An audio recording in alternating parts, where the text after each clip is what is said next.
Hey everybody, it's Paul here. I'm doing another episode of the Out of the Box, and today we're doing another radio. It's the Pioneer DEH-X2700UI. This radio. The price on it's about $89.99, depending on where you get it from, of course. It's got a 1-year warranty. It's got USB and stuff like that, and it's got iPod and Android controls. Let's get on the inside of the box and let's see what's inside there. Let's see what we got going on here. We got the wiring harness, CD key, and installation screws. So you can screw them into a install kit and stuff. Here's the remote control. Let's see here. Here is the installation and owner's manual. Tells you how to install it and work most all the features.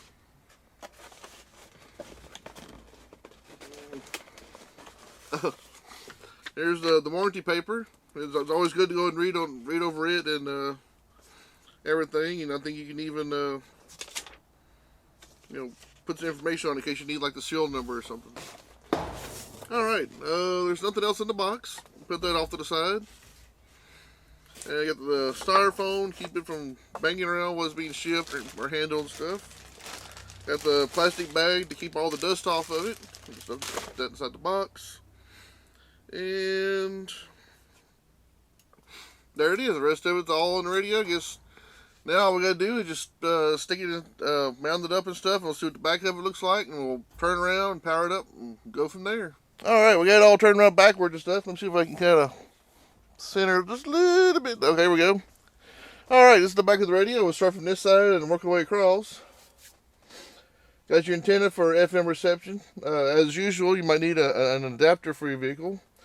This is your power plug-in with the fuse.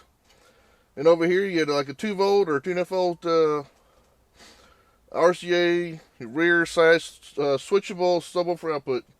So that we can have like a 2-channel amp or an amp for bass and stuff, like a monoblock and stuff. Well, that's pretty much it for the back of the radio. Let's get it all turned around and we'll see what the front looks like powered up. Alright, we got it powered up here, and first thing I'm going to do is set up, so I'm going to set up and just preset the time there, and quit setup. Yep, there we go. Alright, it's in demo mode. Usually the first thing you do, as in most all radios, if it has a demo mode, go ahead and get it out of there. I'm just telling you where to turn it off at, so I'm going to, let's see if I can find the demo mode real quick. Menu, digital system.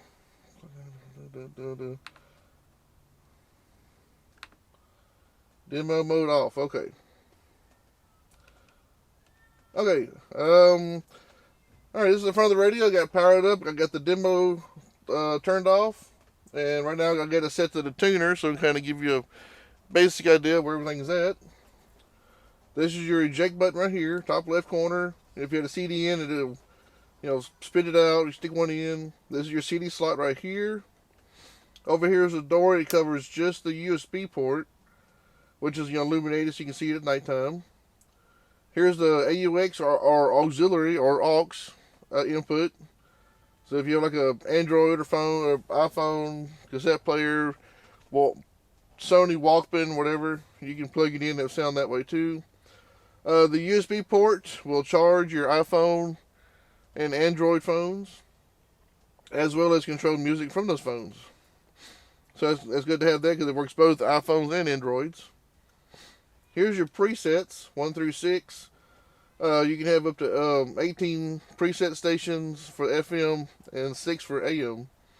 And let's say you're on this station, you want to save the preset number 4, or you just press and hold it down for a few seconds. And now it's set. This right here is your channel changing buttons. So you can change the different channels. Hold it down, it'll find the nearest station. Of course, I don't have an antenna plugged in, so it won't find anything. So let's say you're on 99.9 and you want to go back to your preset station, just press it and it'll automatically switch back. Right here is your source button. It'll cycle through CD, auxiliary, tuner, or radio. If you had a CD in there, it'll have CD on the menu, in the menu as well as you're cycling through them. Source is this is your like a search button, whatever, not source, but search button. This right here is like a display if you want to display clock or frequency. On the display.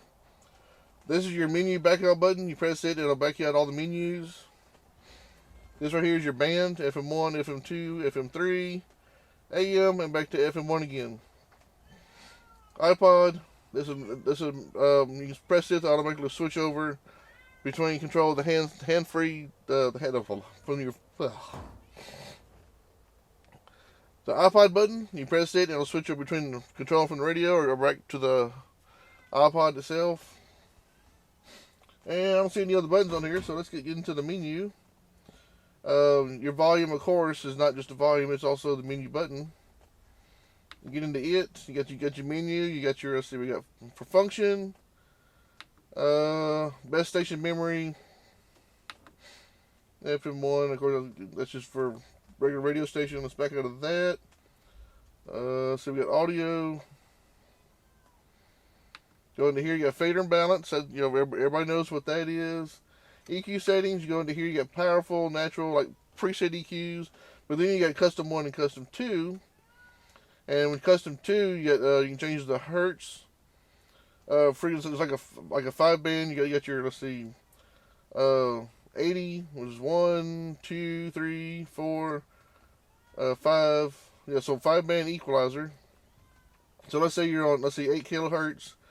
Click it, and you can change the gain on it. So you can crank it to +6, -6. And if you go down to 2.5 kilohertz, which is a little less treble, a little more highs, or a little less highs, and a little more bass. And mid-range for mids is 800, 250, and then 80 is like for bass and stuff. Anyway, you can change those however you like. You have to play with it. Every song sounds different, so you have to work with that. Alright, we'll back out of that little menu. And we'll back out of this one. The next setting is loudness. You got low, mids, and highs. And you know, that really makes your sound more pronounced, like really have a stronger signal to it. Makes it louder, loudness. Subwoofer is if you want to play it normally or reversed. Usually or off. Like if you go to a place you don't want to have the bass playing, you can actually turn the subwoofer off here. But normally you just leave it on normal.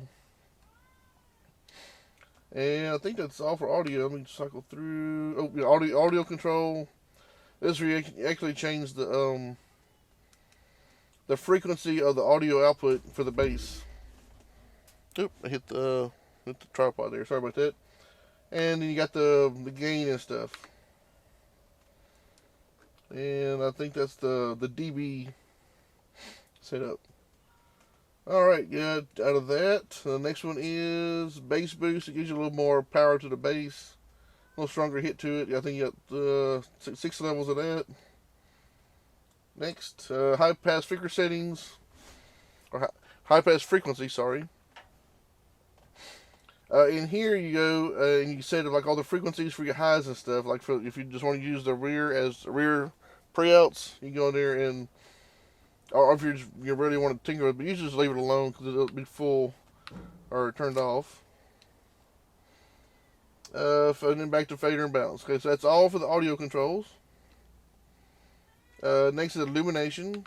You go in here, you got dim settings. You go in here, you go to manual, sync clock. Let's see, dim setting, sync with your clock. So if you wanted to dim at a certain time of night, let's say if you want to do it at 6 a.m. where the sun starts coming up, you can have a start and stop the dimming. It automatically dim for you, which is pretty neat. Or you can just do it manually and then adjust it that way. Brightness, it just gives you a better control over the dim. You know, instead of just being off on the type of thing, it gives you more of a precise, tuning there. Next, that's it. Alright, that's all for illumination. Let's go back to the menu. Next is system. That clock set, that you can set your clock 12 or 24 hours. And auxiliary, you can actually turn this aux on or off. Have no idea why you want to turn it off, but in case you wanted to, that's there you can.